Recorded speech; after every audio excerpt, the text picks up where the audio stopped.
The IPL is just around the corner for 2021. The teams are geared up. Camps have already kicked off. The first match is on April 9th. India recently completed their England series. They're resting up. And unlike previous seasons, all games will be held on neutral grounds across 6 cities.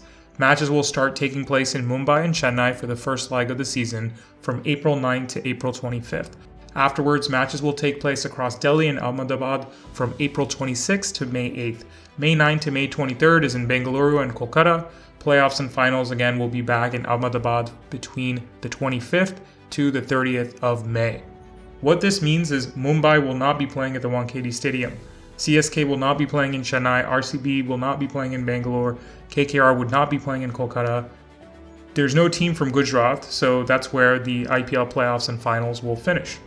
The tournament will start behind closed doors where there are no fans allowed initially. Depending on how quarantine and lockdown goes, eventually they may plan to let fans in at the later half of the season. So this sets things up for a very interesting competition where teams don't have that home field advantage or control over the pitches. Fans will make a difference in the stadium, especially when you have strong fan bases for teams like Chennai and Mumbai. So we'll have to see how the teams adjust. We've seen this in the UAE where there were no fans. We'll have to see now that the matches are going to be held in India. Teams are going to also have to be more tactical because we're going to have more grounds here and more variation in Indian conditions. So they not only have to have depth, but also variety. For example, if you're playing in Chennai, you can expect a lot of slow turning pitches. The league phase is 56 games. Each team will play at 4 of the 6 venues. There will be a lot less travel because of the way the schedule is lined up back to back. Let's recap the auction and some of the most surprising things that came out of it. When we look at the biggest buys, you would not have expected some of these names to show up. Names like Chris Morris for 16.25 crores, Kyle Jamieson for 15 crores, Gautam for 9.25 crores. What this shows is all-rounders went for a lot of money, especially even those that might not be guaranteed in the initial playing 11. For example, Tom Curran went for 5.25 crores, Dan Christian, who last played in 2018, went for 4.8 crores, Moises Enriques, who last played in 2017, went for 4.2 crores.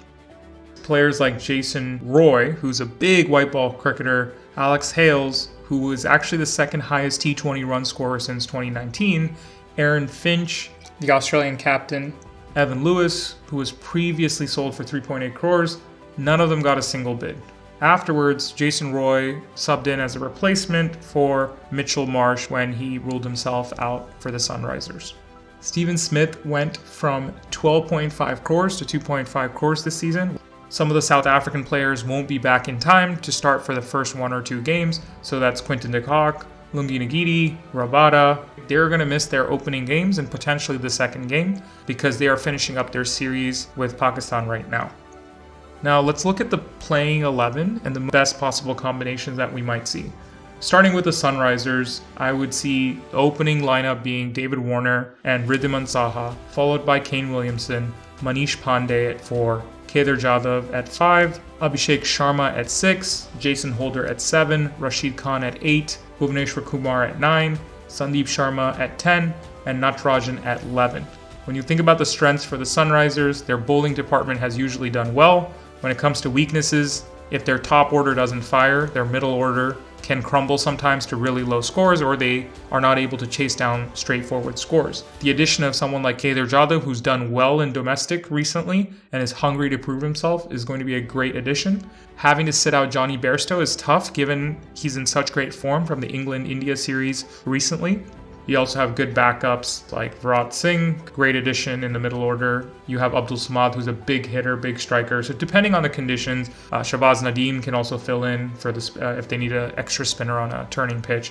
Moving on to RCB Bangalore, I would have Devdutt Padikkal being opening, Virat Kohli at number 2, AB de Villiers at 3, Glenn Maxwell at 4, Mohammad Azharuddin at 5 and wicket-keeping, Dan Christian at 6, Washington Sundar at 7, Kyle Jamieson at 8, Mohammad Siraj at 9, Navdeep Saini at 10, and Yuzvendra Chahal at 11. They actually have now strong international experience from the bowling side, and their top order again is really strong. Devdutt Padikkal scored a phenomenal number of runs right behind Prithvi Shaw in the recent Vijay Hazare tournament. Kohli himself said he is going to open, so this will be an interesting combination.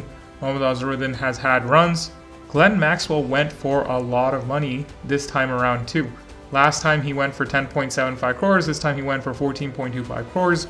RCB wanted to strengthen that middle order. If Kohli and AB de Villiers were to get out quickly, they need someone to counterattack and consolidate the middle, and they've chosen Glenn Maxwell to do that job for them. We'll have to see how that price tag and the pressure do. We know Glenn Maxwell is one heck of a player with a ton of talent, and it might end up being just the right sort of chemistry to get him going this season. RCB, they spent 34 crores on 3 players. Maxwell, Jameson, and Christian, and they ended up with the smallest squad of 22 players as a result. All right, the Delhi Capitals. I would see Shikhar Dhawan and Prithvi Shaw opening, followed by Ajinkya Rahane, and then Rishabh Pant, who would be captaining and wicket-keeping now. Marcus Stoinis coming in that all-rounder finisher role, along with Shimron Hetmeyer, followed by Akshar Patel, then Ashwin, Rabada, Norkia, Ishant Sharma. This would make their best lineup. Given the situation with Akshar Patel having tested positive, I would see someone like Amit Mishra coming in and slotting him with him. They're going to have to look at their all-rounder and fast bowling options. They might need to have replacements for Rabada for the first game. And so you might see someone like Umesh Yadav coming into the attack. Moving on to Chennai. This is going to be a very interesting season for them, primarily because again, they have an aging squad. They've bolstered it with some strong young talent. This is something that they want to do. They want to win for Dhoni. I think this will be a special season for them if they finish it off in a really strong fashion. I'd see Faf du Plessis opening with Gaikwad. And then Suresh Raina is back at number 3, followed by Raidu and then Dhoni. I can see on the spinning tracks Moeen Ali playing a very important role with Jadeja. Sam Curran has played a fantastic knock in the recent series, so he would definitely be a starter in my book. Shardul Thakur, Deepak Chahar would be there, and if it's a spinning track, I would expect they would want an attacking option like Imran Tahir. What's surprising was they also bought Pujara, who hasn't played IPL since 2014. But again, if they're playing on tricky spinning conditions, they might bring him in to help stabilize the batting collapse. They spent a lot of money on Gautam, so I would imagine him possibly slotting in as a replacement for Moeen Ali if they're going to go for an extra quick, an overseas quick. You can't forget Bravo and Lungi Nagiri, who can slot in for that specific role, depending on the conditions and depending on how many overseas players that they have in the starting 11. All right, Kolkata Knight Riders. They always have extremely talented overseas players. They've done historically really well. The last couple seasons, maybe not as well as they would have liked, but I can see a pretty strong lineup here with Rahul Tripathi and Shubman Gill starting it off as openers, and then Rana coming in at 3, Ian Morgan at 4, Karthik at 5, Andre Russell at 6, Sunil Narayan, Pat Cummins, Shiva Mavi, Varun Chakravarti, and Prasidh Krishna forming that bowling attack. Russell is a game winner on any given day. He alone could take the team over the finish line. Prasidh Krishna has gained a lot of valuable experience in his debut series and was playing extremely well and is in form.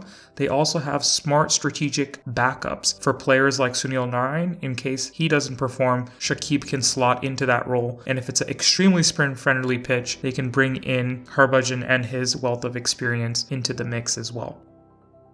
Punjab has changed their name to now Punjab Kings instead of Kings 11 Punjab. They will have Rahul and Agarwal open. Last season they had Chris Gayle sit out for a few games, but you cannot sit out the superstar, the universal boss. I would expect him to be in the lineup at number 3. Dawid Malan, who is a highly rated T20 batsman, I would see him at 4. And then I'd see Nicholas Pooran at 5. Mandeep Singh, Richardson, Ravi Bishnoi, Morgan Ashwin, Mohammad Shami, and Arshdeep Singh. They've really filled the gaps with the all-rounders. They bought Enriques, Saxena, and Fabian Allen, but they don't have a experienced Indian seamer to back up Mohammad Shami. Rajasthan Royals had a tough season this previous season, but they've made some changes. They've also, unfortunately, lost Jofra Archer for this season because of an injury and a surgery. So I don't know if he's going to make a comeback, but their lineup is going to be impacted by that, no doubt. We have Joss Butler and Sanju Samson opening, and Sanju Samson's going to both captain and wicket keep. We have Ben Stokes, superstar, at number 3. I can see Rian Parag at 4, David Miller at 5, Shivam Dubey at 6, Chris Morris at 7, Rahul Tewatia at 8, Jaydev Unadkat, Shreyas Gopal, and Karthik Tyagi, who bowled really well last season. This will be Sanju Samson's first season as captain after they released Stephen Smith. Overall, they have strong overseas players and backups like Mustafizur Rahman and David Miller, but the challenge here once again is they don't have that experienced fast bowling options that some of the other sides have. And with Jofra not leading the attack this season, it's going to be a challenge for them on those belter pitches where there's going to be high scoring matches. Finally, Mumbai Indians. When we look at these guys, they've won it. They're looking to make it a hat trick this season. They have a strong lineup with almost no gaps. They got Rohit Sharma and Quinton de Kock opening, Surya Kumar Yadav, Ishan Kishan. Again, they've made their recent debuts in the India-England series. Hardik Pandya, Kiran Pollard, Krunal Pandya, Rahul Chahar, Nathan Coulter-Nile, Trent Bolt, and Jasprit Bumrah. With Quinton de Kock out maybe for the first 1 or 2 games, I could see Ishan Kishan slotted up and opening and wicket keeping. He did just that for India. Though he didn't wicket keep, he opened and he scored a 50 in his maiden debut. So I can see that is going to be a very easy fit for them. You also have great fast bowling backups. I wouldn't even say backups, but like number 1 tier 1 bowlers, such as Nathan Coulter-Nile, Trent Bolt. The one thing they'll want to watch out for is that their spinners and their backup spinners like Piyush Chawla are typically expensive. They're wicket taking, but they are expensive. So they will want to watch out for that, whether that is Krunal, Rahul Chahar, or Piyush Chawla. But other than that, I think these guys are the favorites this season to do really, really well and go deep. I would say they are the team to beat. And that's a wrap. We're looking forward to the season. Hope you liked the content. If you did, like and subscribe, and we'll keep you posted on more cricket conversations.